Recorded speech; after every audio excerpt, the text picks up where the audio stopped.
Hi, this is Jamey from Stonemaier Games, and today I'm going to talk about my favorite mechanism in the 7th Citadel, the sequel, the long-awaited sequel to the 7th Continent.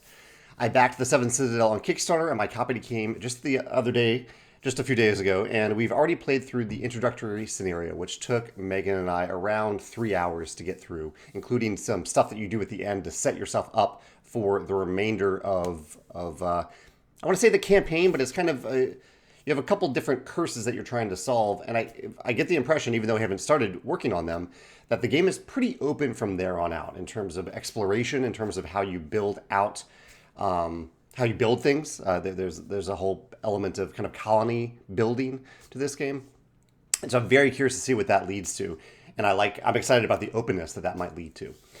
I did want to talk about some of the core mechanisms, and I'll probably just instinctively relate these a little bit back to the original 7th Continent, but I'll explain it so you don't have to know how that game works. Or I'll explain when that game matters. So in the original 7th Continent, there was a shared deck of cards that all players had. It represented kind of the party had this deck of cards. And you'd go through it. It would kind of represent your life, your energy. And I can't even actually remember what happened when you got through the deck. I don't know if you died immediately or if other things happened. But let me talk about the way 7th Citadel does this, which I really, really like. Instead of having all players share a deck, which I think is a neat cooperative thing to do, but I do feel like more of an individual in this game because my character, me, or the character representing me, has their own deck of cards. I have my own deck of cards for that character. That's this deck right here.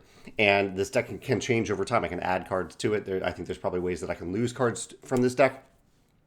And this does represent my energy. Whenever I go through this deck, whenever I use the last card, I get to recover. So I'm not dead. I get to recover.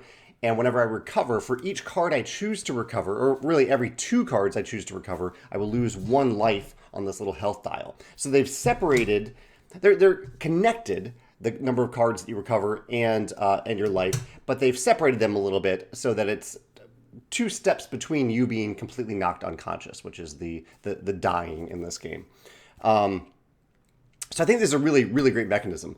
And to understand a little bit how this works, here I'll show you an example of a skill test. Here is a card called Inspiration.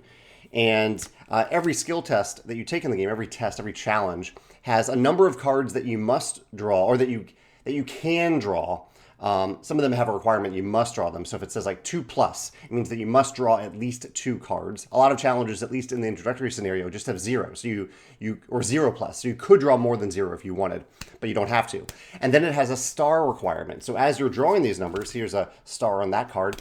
At the beginning of a challenge, if it says, say it says 1+, and I say, and I need to get 1 star, I can say, okay, I need to draw at least 1 card, but I could draw more to try to get at least 1 star, because some cards have half stars on them instead of full stars. So you're deciding up front how many cards to draw, and then you find if you had enough stars or not to complete that test, that challenge. I like that skill test system, and I like how it pairs in this version of the game in the 7th Citadel with the deck of cards that leads to recovery, that leads to a partial life loss based on how many cards you choose to pull back into your deck when you take a recover turn. So all those interconnected systems, I think, work really, really well. One other thing I wanted to note about 7th Continent that I thought was really clever is, and here's my character for what it's worth. Everybody has their own little character card with a move action on it.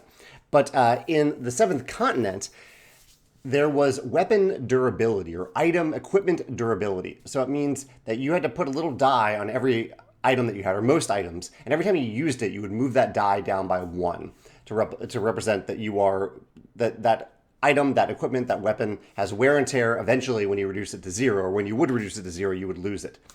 It was a fine system, but it was a little tedious to keep track of, and I really like the new durability system that they added. It has a really nice decision space to the game, which is, and here's an example here of an item. This item says, during the consequence step, roll a die, because there are d6 dice in the game. If you roll a 1 or a 2, discard this. So if I choose to use this item, which is a great item, gives me a star in certain challenge types, if I choose to use it, then I am risking losing the item. So it's a really nice decision space there. Do I use the item or not? And if I do use the item, there's a decent chance that I don't lose the item if I roll a 3 through 6. That feels really good.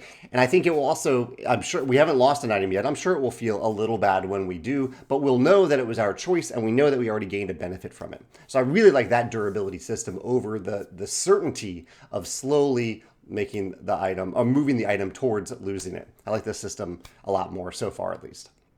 So those are my favorite mechanisms that I've experienced so far in the 7th Citadel. Beyond that would be spoilers, and so I won't go into that unless I play through the campaign or play through some of these curses and have more to share in a spoiler way.